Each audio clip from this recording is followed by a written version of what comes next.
In this video, I'm going to show you how to do stoichiometry problems with solutions and concentrations and molarity. So you pretty much already know how to do most of the steps here because you know how to do stoich. There's just some slight differences like using your solubility rules or having molarity in these problems, but you pretty much already know how to do it. So I have the steps listed here for how to do these problems, but realize sometimes these steps are skipped depending on which information you're actually given in the problem. So obviously you're doing stoic problems, so that means you need to have the balanced equation. You need to be really good with writing an equation, balancing it, predicting products, all that good stuff. You will need to probably use your solubility rules here. You need to be able to determine which substances are aqueous or solid because a lot of times the problems will say how much of the solid forms. Well, if you didn't correctly use your solubility rules to identify the solid, you're not going to do the problem right. Uh, you might have to do a limiting reagent problem here. All right, so you might have to find the limiting reagent and then eventually, go all the way to the product here. But again, it just depends on which information you're actually given. You might be able to skip some of these steps, but definitely going to need to know those solubility rules. We are going to jump right in and do an example with this already because you pretty much know how to do these problems. So it says how many grams of calcium hydroxide are required to react with 350 milliliters of 0.40 molar HCl. And it's telling you to show the balanced equation. So they gave me the substances here, at least my reactants in formulas already. So that's nice. So I know that CaOH2 is going to be reacting here, but you do need to pay attention to your solubility rules. And according to the solubility rules, this is aqueous. Hydroxides are typically solids, but not ammonium alkali metal compounds or calcium, strontium, or barium hydroxide. So it is going to be aqueous. It's going to be reacting with HCl. HCl is going to be aqueous. All right, chlorides, bromides, and iodides are usually aqueous here, except silver, mercury, or lead. And you have to analyze this and know, okay, what type of reaction is this going to be? It's a compound plus a compound, so it's going to be double replacement. So calcium's new friend is going to be chlorine. When you do your symbols, charges, crisscross, you get CaCl2, and that's going to be aqueous, all right? Chlorides, bromides, and iodides are typically aqueous, except silver, mercury, or lead. And your hydrogen's new friend is going to be the OH. So when you rewrite that, it's basically HOH, okay, which is water, which is a liquid. All right, so that's very similar to like having a solid, like this reaction happens essentially because the liquid water forms. You just need to make sure it's balanced. So you're going to need a 2 in front of the HCl, a 2 in front of the water, and then it should be good to go. All right, so now you need to look at this problem and see what's going on. So you have to figure out, all right, is it a stoic problem? Well, I can see they're asking me about grams of CaOH2, and they're giving me the milliliters and molarity of HCl. So you're definitely switching substances. So it's definitely going to be stoic. But the question is this a limiting stoic problem? Do I have an amount of each of my reactants? Did they give me an amount of the CaOH2 and then an amount of the HCl? I see two numbers, but that doesn't mean I have an amount of each of these. If you notice, both of these numbers are relating to the HCl. They gave me the milliliter amount of the HCl and the molarity of the HCl. Molarity is not an amount. Milliliters, grams, these things are amounts, okay? So they only gave me the amount of the HCl. They did not give me the amount of the other reactant here. So this is not a limiting problem. Even though there's two numbers, this is not a limiting problem, okay? They only gave me information about the HCl, all right? They only gave me the amount of the HCl. So this is just going to be a normal stoic problem, all right? So if I have milliliters and molarity for the HCl, you're going to start with the milliliters and use the molarity along the way. So I have 350 milliliters here. I have to use the molarity, so I have to get milliliters to liters. There's 1,000 milliliters for every liter. Milliliters cancel, now you're in liters. Now you can use your molarity in the problem. So we know liters has to go on the bottom to cancel, and according to the problem, there's 0.40 moles of HCl for every liter here. Liters cancel. Remember, 0.40 capital M is the same thing as saying 0.40 moles per liter. So your goal with every Stoic problem, okay, is to get to moles. You're in moles here. So more than likely in these solution problems, you're going to have to use your molarity to get to moles. Now that you're in moles, now you can use your molar ratio. Okay, so the moles of HCl go on the bottom, and you get that number right from the balanced equation. There's 2 in the balanced equation. Moles of the substance you're going to on the top. They're asking me about the CaOH2, so there's only 1 mole of the CaOH2 in the balanced equation. So your moles of HCl cancel.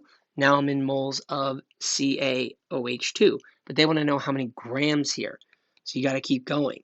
We know for every 1 mole of CaOH2, there's going to be a certain number of grams. So you do have to do your molar mass and show your work, but to save time here, I'll do the molar mass for you. It does come out to be 74 grams. So your moles cancel, and now you're in grams of the calcium hydroxide. So you just need to do your math, multiply all the numbers across the top, get a number, multiply all the numbers across the bottom, get your number, divide the 2 numbers, and watch your sig figs here. So because of the 0.40 molar HCl, I'm going to have only 2 sig figs. So when I plug and chug this, it should come out to be 5.2 grams.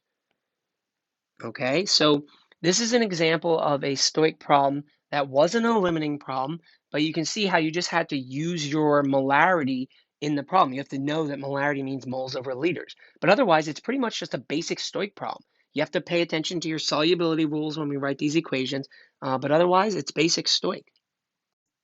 We're going to try another example here. This one says calculate the mass of solid formed when 1.25 liters of 0.050 molar lead 2 nitrate and 2 liters of 0.025 molar sodium sulfate are mixed. Okay, so they're trying to ask you to find the mass of the solid that's formed, given information about the lead 2 nitrate and the sodium sulfate. So it's definitely Stoic because you are switching substances here. All right, so you're definitely going to need to write the equation. But the key is this just a normal Stoic problem like we did in the previous problem, or is it a limiting Stoic problem? So if you look in this problem, they gave you the liters and molarity amount here of lead 2 nitrate and liters molarity of sodium sulfate. So liters are an amount. So they gave you an amount of each of your reactants. This is a limiting problem. All right, but the first thing you need to do is write the equation. And notice they say how much mass of the solid form. So you have to be really good with your solubility rules here. So lead 2 nitrate, symbols, charges, crisscross. You should get PbNO3 2, and that's going to be aqueous. Nitrates are always aqueous, plus sodium sulfate here, symbols, charges, crisscross, should come out to be Na2SO4. That's also aqueous. All right, alkali metals are always aqueous. All right, so it's a double replacement reaction. Lead's new friend is going to be the SO4. When you symbols, charges, crisscross, they cancel. So it's PbSO4, and this is a solid. Sulfates are typically soluble here, but not your silver, mercury, or lead. So this is going to be a solid, plus your other compound that forms here is going to be NaNO3. When you symbols, charges, crisscross, they cancel. This is aqueous because it's an alkali metal or a nitrate.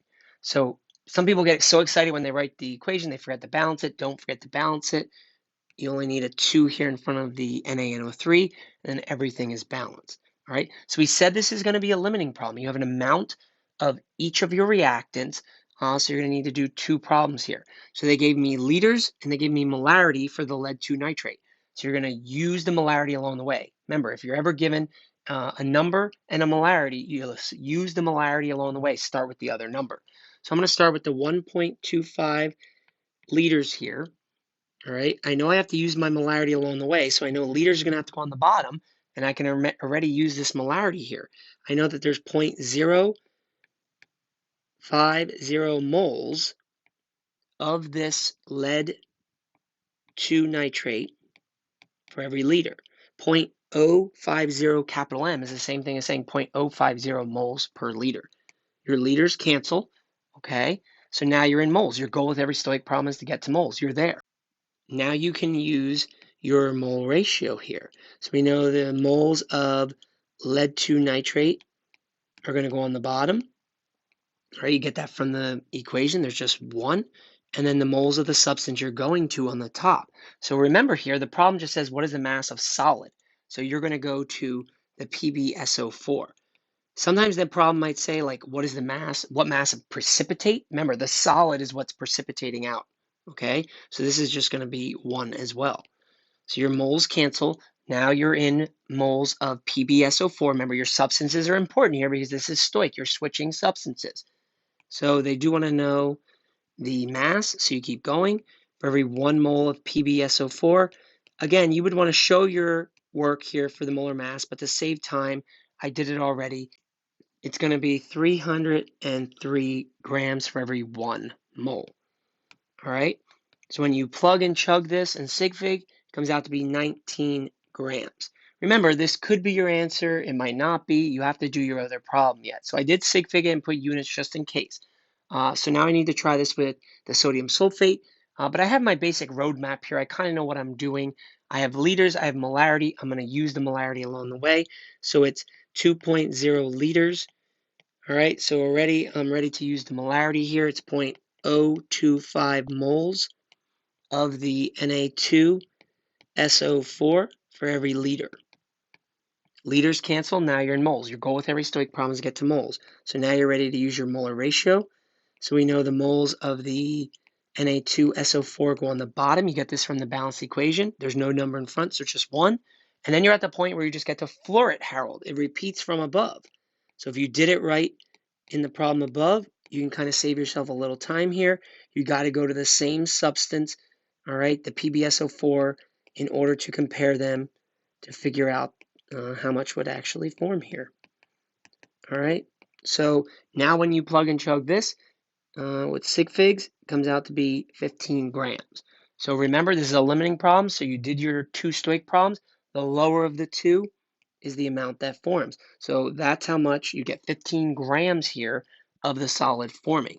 All right, so now you know that the sodium sulfate would be your limiting and the lead 2 nitrate would be excess. It did not ask that in this problem, but you do know that information. So this is just showing you how to do a limiting problem with molarity involved. I want to show you a more fun problem here involving solutions and stoichiometry. Half of this problem is very similar to problems we've already done here in this video. It's just that the last part kind of is a little different and it gets people a little bit confused. So it definitely is a longer problem. It's going to take some time to do this. I always recommend, as we're doing these problems, leave yourself little notes about what you did at certain steps so that you can remember why you did something, if maybe it's different. But usually the first, first half of this is pretty much similar to other examples we've done. So you might not need many notes and stuff there. It's when we get to this stuff that's a little bit different. So if we look at this problem, it says we have 625 milliliters of 0.350 molar aluminum chloride mixed with 245 milliliters of 0.950 molar sodium sulfide. We want to know how many grams of the precipitate will form. All right. And then there's this and what is the concentration of each ion of the excess reagent that remains in solution after the reaction? So this last part here in the problem is the different part. Okay. So we're just going to focus on the first part and then we'll work our way through the problem. So if you notice here, they're asking how many grams of the precipitate will form if you're given an amount of aluminum chloride and sodium sulfide. So you know it's definitely stoic because you switched substances. And it's also going to be a limiting stoic problem because they gave you an amount of each of the reactants. They gave you a milliliter amount of the aluminum chloride and they gave you a milliliter amount of the sodium sulfide. So that makes this a limiting problem. Remember, molarity is not an amount, but milliliters, grams, these are amounts of things. So we definitely have a limiting problem here. So we're going to need to write our balanced equation. So we have aluminum chloride here, symbols, charges crisscross. It's going to be AlCl3. And you do need to pay attention to your solubility because it is asking you here how much of the precipitate will form.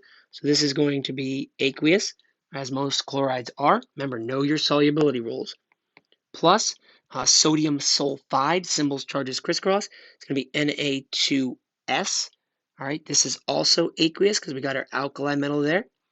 It's going to be a compound plus a compound, which is double replacement. So aluminum's new friend is sulfur. When you symbols charges crisscross, it's Al2S3. This is going to be solid. Sulfides are typically solids, except ammonium or alkali metals. Aluminum is not ammonium or an alkali metal, so it is solid. Plus, sodium's new friend is going to be Cl. When you symbols charges crisscross, it's NaCl, and it's aqueous because sodium is an alkali metal. Remember, don't get so excited because you wrote the equation. Don't forget to balance it. All right, so when you do balance it, you should have a 2 in front of the AlCl3, 3 in front of the Na2S, and then a 6 in front of the NaCl. All right, so that makes the equation balanced and ready to go. So we already know this is going to be a limiting problem, so I have to do two problems here. I have milliliters and molarity for the aluminum chloride. I'll start with the milliliters, use the molarity along the way. So I have 625 milliliters. In order to use the molarity, which is moles over liters, I got to get milliliters to liters here. So there's 1,000 milliliters for every liter. Okay, now you're in liters. So you know liters needs to go on the bottom to cancel. According to this, there's 0.350 moles of the AlCl3 for every liter. Liters cancel. Now you're in moles. Your goal with every Stoic problem is to get to moles. You're there. Now you can use your mole ratio. According to this, okay, we got moles of AlCl3 on the bottom. From the balanced equation, there's 2 of them. Moles of the substance we're going to on the top. We want to know how many grams of the precipitate will form. The precipitate is the solid. So we're going to the Al2S3. This is why your solubility rules are so important, because if you predicted the wrong one to be the solid, you would mess up the entire problem here. So according to the balanced equation, there's just one of the Al2S3. Moles cancel. Now you're in moles, so you got to keep going because we want to know how much. We got to go to grams here. So you know for every 1 mole of Al2S3, when you do the molar mass here and get the grams for Al2S3, it should be 150 grams. Remember, do your molar mass, show your work. I'm just trying to save some time here. When you plug, chug, and sig fig this, it should come out to be 16.4 grams. Okay, so that's for the first reactant, but you got to do this for the other reactant. Again, you kind of have your roadmap here, so you kind of know what you're going to do. You have milliliters, you have molarity for the sodium sulfide. Start with the milliliters, use the molarity along the way. So I have my 245 milliliters here. You're going to have 1,000 milliliters for every liter. Now that you're in liters, you can use your molarity. Liters goes on the bottom. Okay, according to this, there's 0.950 moles of the sodium sulfide, Na2S, for every liter. Liters cancel, now you're in moles. Your goal with every Stoic problem is to get to moles. So now I know the moles of the Na2S go on the bottom. Okay, according to the equation, there's 3 moles of Na2S. And then remember, this is the point where you get to floor it, Harold. It repeats from above. So if you took your time doing it right the first time, you really can save some time here because you got to go to the same substance. You got to go to the solid. So when you plug and chug this one, it comes out to be 11.6 grams.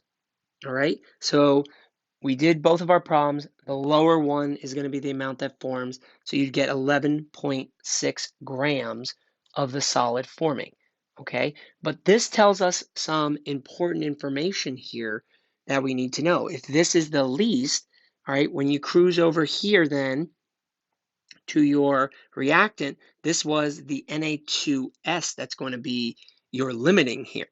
Okay, so the Na2S is going to limit, and then that means the AlCl3 is going to be in excess. And that's important information as you continue on with this problem. So the first part here, finding the grams of the precipitate that will form, is very similar to the last example we did, just a limiting problem involving solutions here with molarity.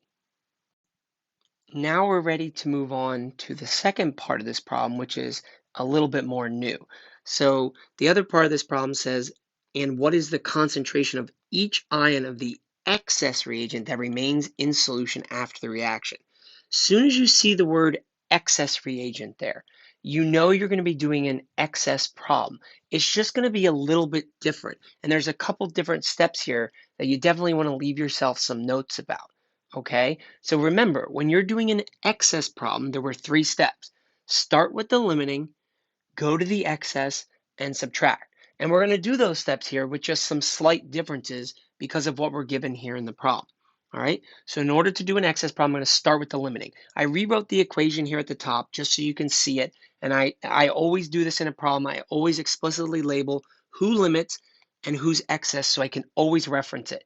Keeping these things organized here in these problems, especially these longer problems, is very important.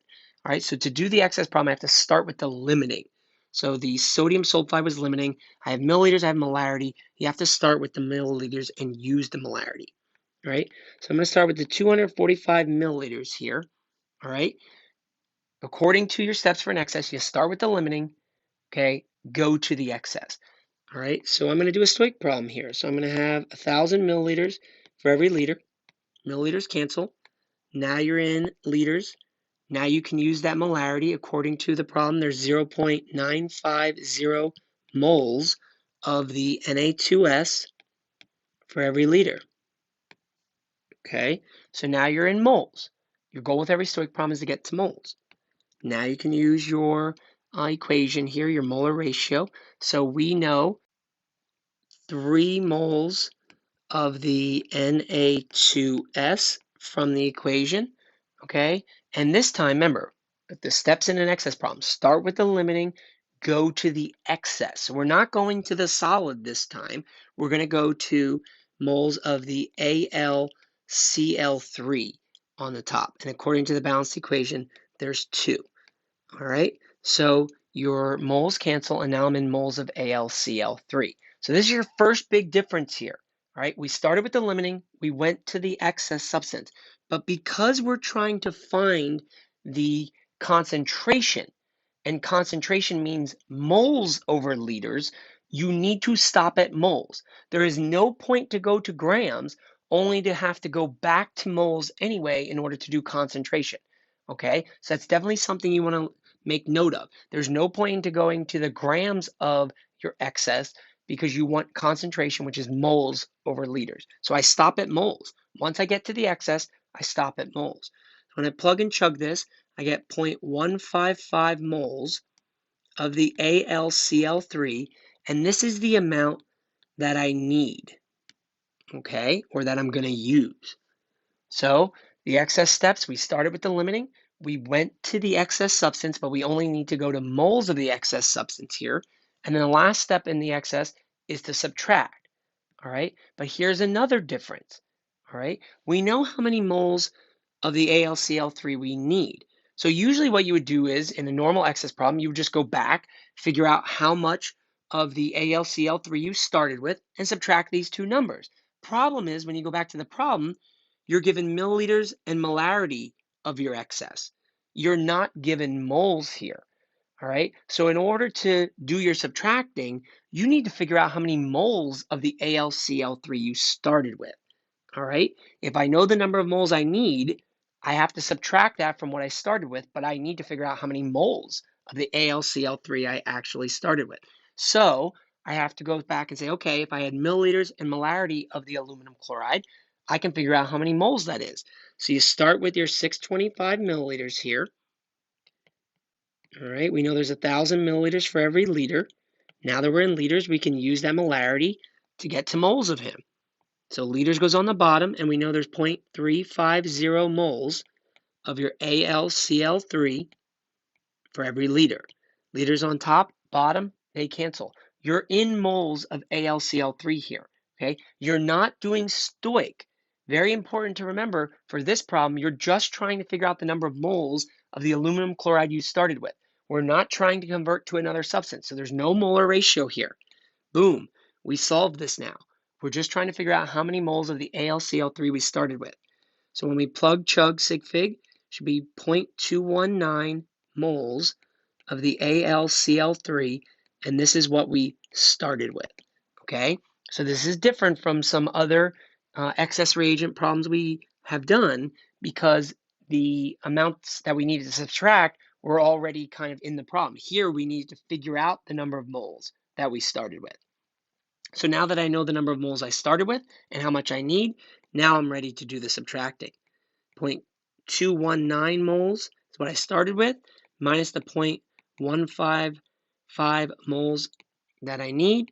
All right, remember you're subtracting here, so you use least number of decimal places. You get 0.064 moles of the AlCl3 excess. Okay, so now you know how many moles of the aluminum chloride you have left over. This still isn't the concentration of each ion. This is just telling you the number of moles of the AlCl3 that's left over. So you are not done yet.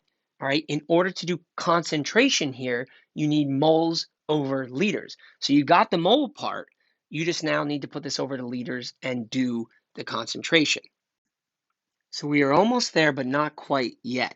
All right, we figured out the number of moles of AlCl3 that we had left over. So we figured out we had 0.064 moles of the AlCl3 in excess. In order to do concentration, you need moles over liters. Okay, so this amount of AlCl3 is floating around. In how much solution, though? So this is where you need to go and pay attention to your problem. All right, if you look at the problem, you mixed 625 milliliters and 245 milliliters. Both of these are milliliter amounts, so both of these are contributing to the overall volume here. So there's that many moles floating around in 625 plus 245 milliliters here. All right, we want concentration, which is moles over liters, but we know that there's that many moles floating around in this many milliliters. It does come out to be 870 milliliters here. All right, but we have to add them both together because both of these reactants were in solution form already. If one of them was in a gram form, we don't need to worry about that one and we wouldn't need to add. But both of them were in milliliters, so they have to be added together. So again, right now, if you solve this, you'd be in moles per milliliter, not moles per liter. We want concentration, which is moles per liter. So we got to get rid of these milliliters here. So if you have milliliters on the bottom and you want to get rid of them, they have to go on the top. So we know there's 1,000 milliliters for every liter. Your milliliters cancel. Now your units would be moles over liters. All right. So when you plug and chug this with sig figs now, you get 0.074 molar. But this is the concentration. We use brackets here to represent concentration. This is the concentration of the AlCl3. Okay, if you look at the problem, we want to know the concentration of each ion here. Okay, we just found the concentration of the entire substance, the AlCl3. So we're still not done, right? This is where your understanding of the solubility and understanding of dissociation come into effect. So if you look at the AlCl3 here in the balanced equation, we can see that it's aqueous. All right, so if the AlCl3 is floating around in solution, it's going to dissociate into its ions. It's not actually AlCl3. It's going to break apart into its plus and minus. So you have to sit here and say, okay, what is that actually going to break apart into? When AlCl3 rips apart, it's going to break up into Al3 plus, that would be your cation, and it's going to break up into 3 Cl minuses. You need 3 Cl minus for every one of the entire compound, but you only need one of the Al3 plus for the entire compound. Okay, so it's a 1-to-1 ratio between the compound and the aluminum 3 plus, but it's a 1-to-3 ratio between the compound and the Cl minus. So you're almost there. So we want to know the concentration of each of these ions. So the concentration of the Al3 plus, we use brackets to represent concentration. Because it's a 1-to-1 ratio, if the concentration of the compound is 0.074 molar, the concentration of the aluminum is 0.074 molar. All right. But then when we do the concentration of the Cl minus, this is the other ion here. All right. It's not 1-to-1. It's 1-to-3. So you need to multiply the 0.074 by 3. Okay. Because you need 3 times as many Cl minus ions as there are for the compound essentially. All right. So when you do this with sig figs, you get 0.22 molar. All right, so these would be your concentrations here of each of your ions that are remaining uh, after this reaction is taking place. So notice you had to do a lot of different steps.